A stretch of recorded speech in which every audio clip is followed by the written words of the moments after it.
scrimmage number one, two priorities. Contested scrimmage, which means all plays contested, each side of the ball, having some sort of success, and then all about our effort and really graduating from the practice in a game situation. And it's much needed for our players as our coaches, with the new coaches and new faces on our coaching staff. So to have the opportunity to have Sunbelt officials here go in the press box, I thought it was a really productive day. I'll know a little bit more about the effort after watching it, but it was a contested scrimmage. Our red zone lockout came down to a 55-yard field goal by Clune Van Andel. So again, a lot of things to clean up, but everyone's responsible for their own determination, and everyone gets an opportunity to put their football identity on video, and we evaluate it and we kind of see where we're at as a football team and moving forward with 2 weeks left of spring football.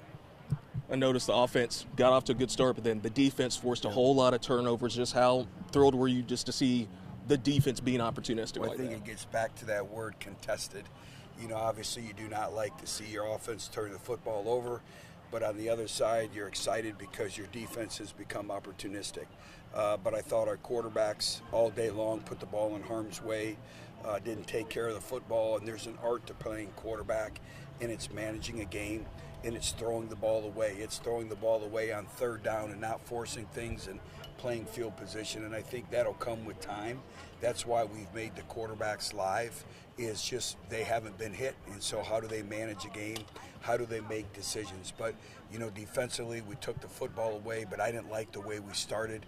You know, we always talk start fast and finish strong, and I thought we didn't start fast defensively, and then in the middle, and then at the end the offense came through again. And I think what we're hunting is consistency. We had 116 plays today, you know, and so everyone got pretty much equal reps. So again, a great evaluation tool. But I say this also a great evaluation tool for us as coaches, as play callers. You know, what did we call in these situations? If we had to do it all over again, what would we do differently? You're at about the halfway point. What's the biggest positive you've taken from the first half of camp so far? Their mentality and attitude. They want to continue to be coached. I think this football team wants to be good. We just have to show them. You know, we talked about it. There's only 8 individuals on the defensive side of the ball that have been through a spring football with us, and only 15 on offense, so that's not very many. So they got to understand the standard, and the standard doesn't change.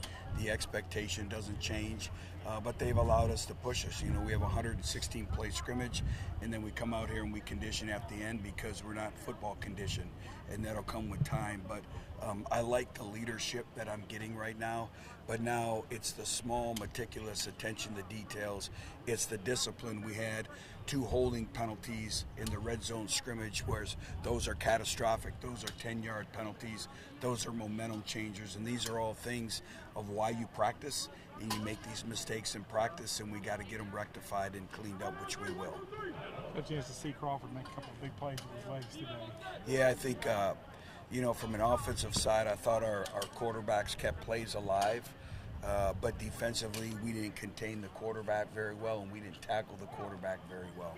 And I think the big thing with Ethan is just managing the game. He's going to make spectacular plays, but again, it's not about the spectacular plays, it's about the routine plays, play in and play out, and he'll get there, just like with all the quarterbacks.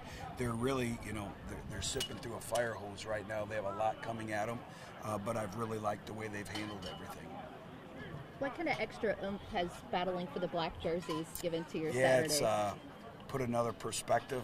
It's added another competitive component to it, and we'll tally things up. But my first indication is the offense will stay in the black jerseys. But you know, it's something to really kind of give them something to compete, and also a pride factor as well.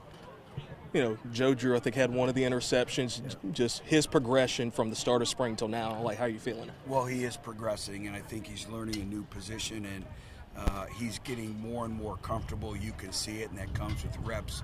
The interception that he did a great job in pass coverage, kind of a bang-bang play. But he is one of our leaders on defense and on special teams.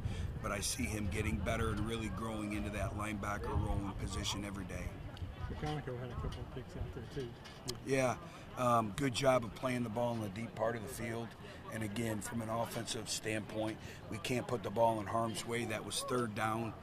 in the red area, and that's a 4-point play, and we kick a field goal. And these are all great teach points, but also it's great to see Malik make some plays for us. I think he needed that. He's been battling through some injuries, and so the way he came out today, I really liked some of the things that he brought to the table, and really his competitive spirit today. We know about some of your returners on defense and their ability to step up and lead, and even Braden Barnes with the sideline, like on the sideline. But like, who are some of the newcomers that are starting to emerge and can evolve into those leaders in the fall? Well, it's evolving just because most of our defense is new, but it starts with Joe Drew. It starts with Brandon Barnes. I think A.J. McGee, is a leader as well. Five Hamilton, a transfer from Kennesaw, has come in, and he was held out today, but he's really kind of set the stage a little bit from leadership, and that's one of the reasons why we took him, is he won a conference championship, and he has credibility in everything that he does. So I see him stepping up, and then Ryan Reese in the defensive front as well.